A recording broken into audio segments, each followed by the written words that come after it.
Now to a surge of post-holiday sickness, making wait times even longer than usual in emergency rooms. And it's all thanks to an influx of respiratory illnesses. 10 on your side, Stephanie Hudson, now with how to help yourself and others by knowing when to go get checked out and when to just stay home. Right, Stephanie? That's right. So how bad is it at local emergency departments right now?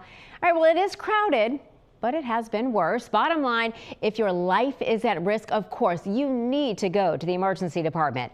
If you're just a little sick, going to the ED will probably just expose you to even more viruses that could make it worse. Inside the emergency department at Sentara Norfolk General, one patient describes an ugly scene. It's busy and everybody throwing up, spitting up with colds. It's terrible. Doreen White told us she waited about 7 hours for her pneumonia diagnosis, and she's lucky because she's getting out.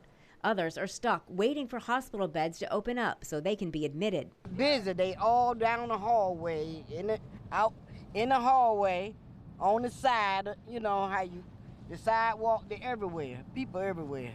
Sentara spokesperson Dale Gauding confirmed not just Norfolk General, but many of Sentara's emergency departments are at capacity, and some admissions are being delayed. Same goes for Chesapeake Regional Hospital. Bon Secours, Maryview, and Riverside are also seeing an increase in patients with respiratory illnesses. The Virginia Department of Health's respiratory dashboard shows COVID-19, flu, and RSV activity are high in the state and the eastern region, which includes all of Hampton Roads.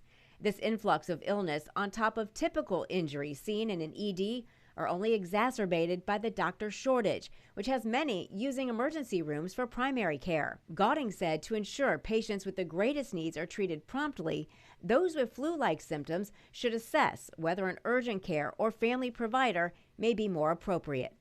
Don't go to the emergency room. You can battle it out home, try it.